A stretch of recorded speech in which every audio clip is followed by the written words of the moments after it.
അങ്ങനെ നോമ്പ് കഴിഞ്ഞു. അപ്പൊ ഇനി എന്താ അടുത്ത പരിപാടി? ഉസ്താദെ, പെരുന്നാളല്ലേ, ഒന്ന് അടിച്ചു പൊളിക്കണം. കൂട്ടുകാരെ, സന്തോഷങ്ങളും ആഘോഷങ്ങളും കുടുംബങ്ങളും ഒത്തുള്ള യാത്രയൊക്കെ നല്ലതാണ്. ഒന്നും അതിര് വിടാതിരുന്നാൽ മാത്രം മതി. ഈ റമദാൻ മാസത്തിൽ കൂട്ടുകാരുമൊത്തൊക്കെ നാം ഇരിക്കുമ്പോൾ അറിയാതെ എന്തെങ്കിലുമൊക്കെ മോശ പദപ്രയോഗം ആരുടെയെങ്കിലും വായിലൂടെ വന്നാൽ നമ്മൾ പറയും, എടാ റമദാൻ അല്ലടാ, ആ മാസത്തൊന്ന് ബഹുമാനിച്ചൂടെ.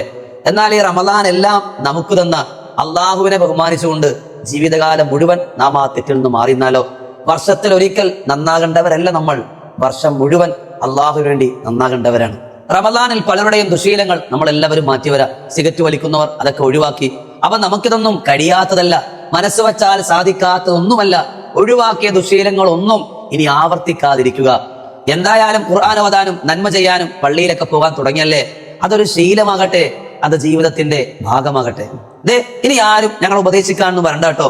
ഒരു മാസം ഞങ്ങൾ പിടിച്ചിരുന്നു, ഇനി അങ്ങോട്ട് അടിച്ച് പൊളിച്ച് തിമിർക്കാൻ പോവാ. സഹോദര, ഇതല്ലേ നിങ്ങളുടെ മോഹം?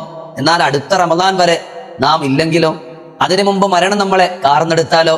ഈ ചെയ്തു വെച്ച നന്മകൾ തുടർന്ന് കൊണ്ടുപോയാൽ ദുനിയാവിൽ മാത്രമല്ല കേട്ടോ, ആഖിറത്തിലും നമുക്ക് രക്ഷപ്പെടാൻ പറ്റും. അള്ളാഹു നമ്മളെ സ്വീകരിക്കട്ടെ. അപ്പൊ എല്ലാവർക്കും സ്നേഹം നിറഞ്ഞെന്റെ പെരുന്നാൾ ആശംസകൾ. ഈദ് മുബാറക്. നിങ്ങൾക്കിത് ഉപകാരപ്പെടുമെങ്കിൽ ഒന്ന് ഷെയർ ചെയ്തേരെ. നല്ലൊരു കമന്റും നിങ്ങൾക്കിടാം, ആർക്കെങ്കിലും ഉപകാരപ്പെട്ടാലോ.